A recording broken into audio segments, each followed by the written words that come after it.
You're listening to the Procurious Career Bootcamp podcast series, brought to you by Michael Page, Procurement and Supply Chain. Hi there, I'm Philip Eidson, host of the Procurious Career Bootcamp podcast series, Upgrade, Be Tomorrow's CPO Today. And this series, sponsored by Michael Page Procurement and Supply Chain, features 5 15-minute podcasts designed to help the most ambitious procurement professionals amongst you to upgrade your skill set and prepare for tomorrow. In each episode, I'll be sitting down with an inspirational CPO to explore the biggest issues currently facing our industry, discuss what CPOs are looking for in a future leader, and learn what key skills procurement teams are trying to develop.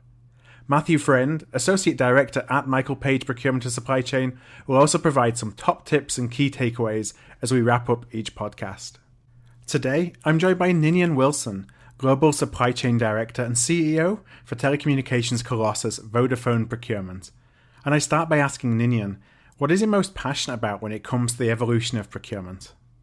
I think there's a couple of things which are changing in procurement, which I think you've got to be passionate about if you want to be sort of still around in procurement in the next 10 years.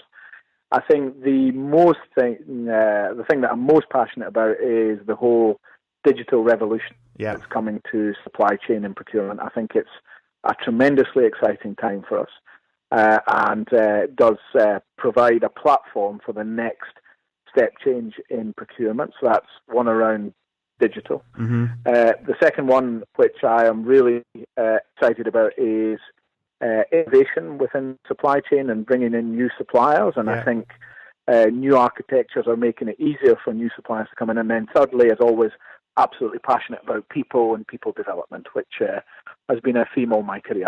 You know, you mentioned there innovation. Why is that so important to you? And I know that it's important to Vodafone as well as an organization, but why is that?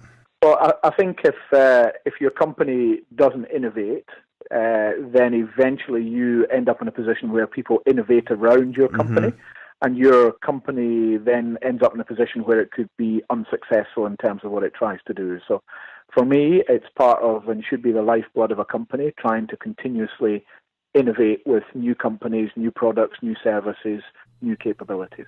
So from a procurement perspective, you know, what can we do to help foster that? The size and scale I know that you're managing at Vodafone makes it tricky to kind of build that, I think, into your culture. So I'm interested for any procurement leaders listening, you know, what are some of the things that you've learned in terms of fostering supplier collaboration at scale?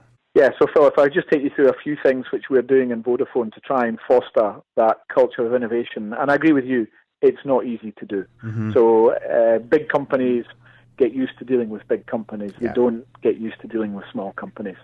So first of all, we've developed things such as contracts which are just on 2 pages of paper to make it nice and simple to get to an agreement with smaller suppliers. We have a supplier payments process where small suppliers can be paid in very few days indeed. So an accelerated way to get cash to small, innovative suppliers. And then thirdly, to do it at scale, we're jointly investing here with the Luxembourg government on a new innovation centre co-located with the core procurement department of Vodafone. And we'll be investing a number of millions between us to sort of try and foster that innovation. But it's not something you can just decide to do as a company. I think you've got to work hard at it and build that culture. Yeah, something that takes time and not necessarily expecting immediate returns, I'm guessing, as well. Yeah, I think it takes time because I think it takes a little bit of time to develop the culture more than anything. Yeah. So, you know, if you think about some of our contracts with the big suppliers, they could be, 1,000 pages of documentation. And you're not going to do that type of contract with a small emerging company with some emergent technologies. You when I think about this from a career perspective for sourcing category management professionals who may be listening in, what can they do at the supplier level to start encouraging and facilitating collaboration? Well, I think there's a couple of things for if you're in a career in procurement and you've got the right type of categories to manage. One of the things which we do here is the way we run our structured supplier relationship process is obviously performance of suppliers is key, and we have generally an hour and a half structured process which we go through with our key suppliers. The first hour tends to be round about performance, how are they doing, what are they doing well, where are areas they need to improve. The last half an hour is around what new things do they have coming to the marketplace which we might be interested in. Now, obviously, the quicker they do the performance bit, the longer they get to sell. Right. And it's a really nice way of getting an engagement with the suppliers, which sort of says, right, that's the performance stuff finished. We now go into more of the future-looking part of the meeting. I think that's something for individuals to think about. The second thing I'd say, Phil, on this is if you're an individual category manager, you need to get out and meet your supplier. You need to go around and talk to them. You can't just do all of your work from a desk. And you must try and think about how they view you as a customer. So if you're a bad customer, don't expect any innovation from your suppliers. They'll give it to someone else. If you can make yourself a good customer, then they will begin to come to you with innovation. And I think that's a challenge for all big corporates, is how do you become a good customer? Right. What are some of the things that you've seen that professionals can do to actually start building that customer of choice kind of status with your, let's see, most material suppliers? Yeah, I think it runs in a number of different levels. So I think there's something called basics. And the basics is make sure that when you're dealing with companies, you do it in a very ethical way. So that, you don't take any of their IPR and give it to someone else. It would be a completely unethical thing to do. So that's a basic thing for me. Along with, when you're going to do things, do what you say you're going to do. So if you're going to issue them with contracts and purchase orders and pay them on time, you need to do all of those things that build basic trust. Yeah. And I think that's the first level of becoming a customer of choice. Secondly, then, for me, it's around how do you develop the partnership or relationship with the suppliers. You can't do it with everybody. So we have nearly 16,000 suppliers in Vodafone, but we can't have a relationship with everybody in a partnering type approach with them all. So be selective around who you want to work with, and then be very focused around what areas you want to work with those companies. So, a sort of scattergun approach isn't a really good way to do things. A little bit more focus. And then make sure internally, the procurement department isn't just on a crusade to do this. You do it with the business.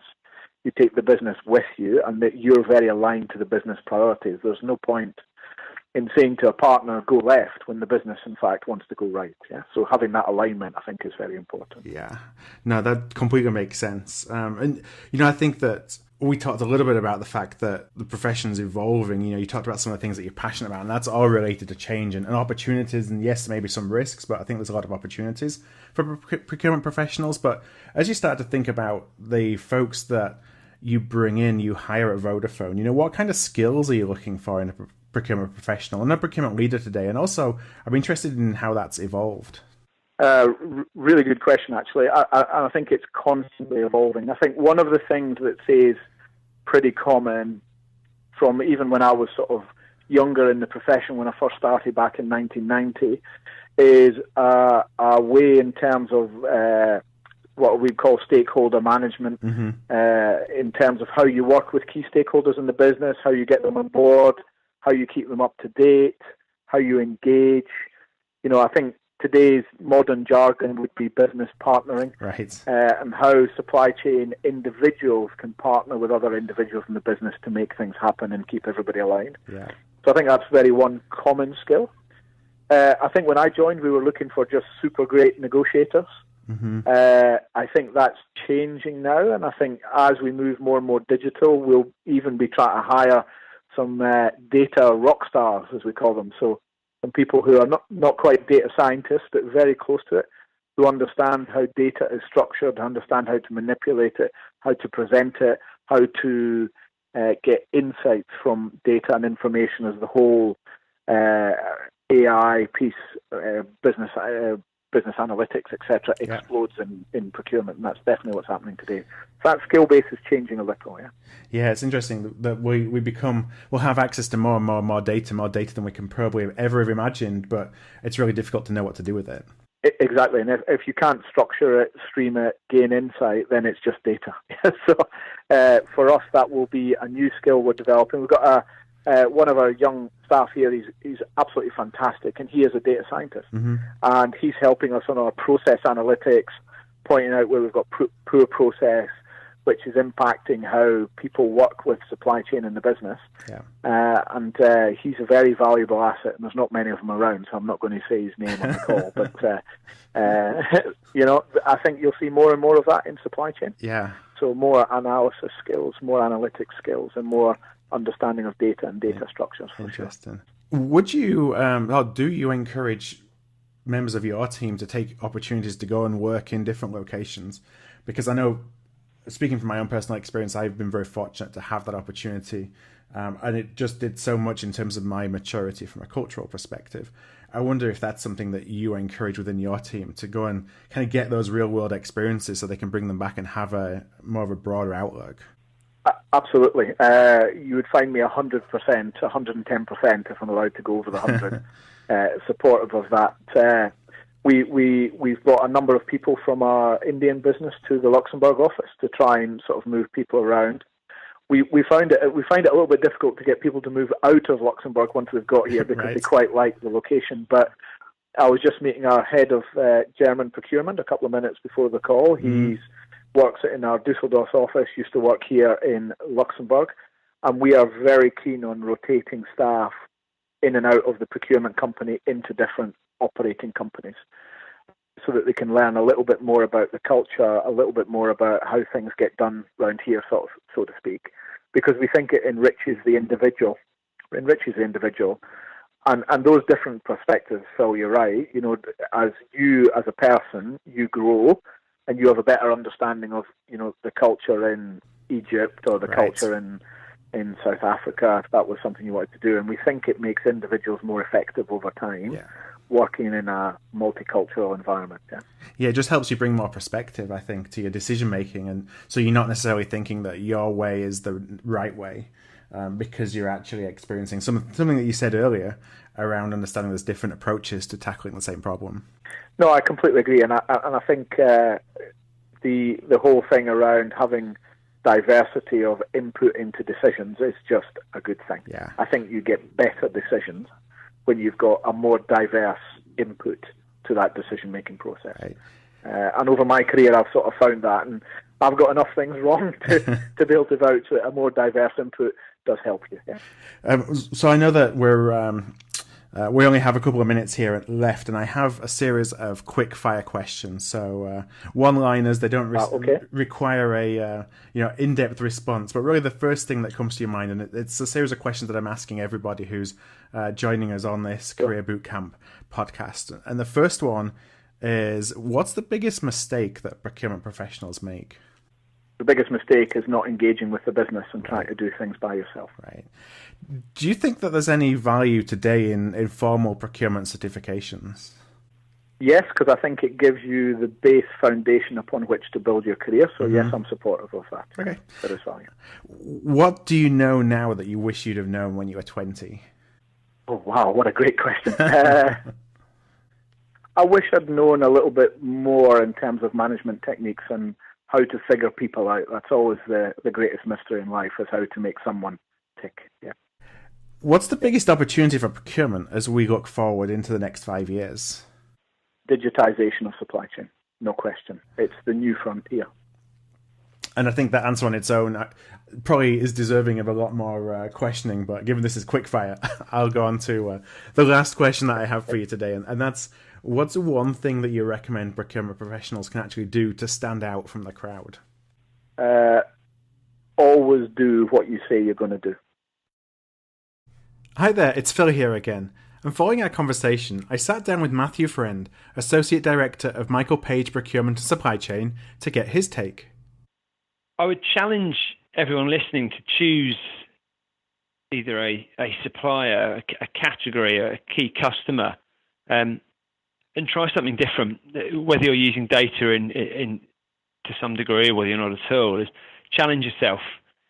Think back to what Ramsey said about not being afraid to fail. If you choose to use data in a different way, if you choose to challenge what you're doing to look for a different outcome, actually that's going to push yourself. That's going to mean you are challenging the status quo, and also as an individual developing personally as well. And also reflecting, if you're out there and you're a leader, how are you currently harnessing those individuals in your function that have a natural flair for data. There can always be more data, but the right data used in the right way needs to be the focus. Thanks for listening to this Procurious Career Bootcamp podcast, sponsored by Michael Page Procurement and Supply Chain.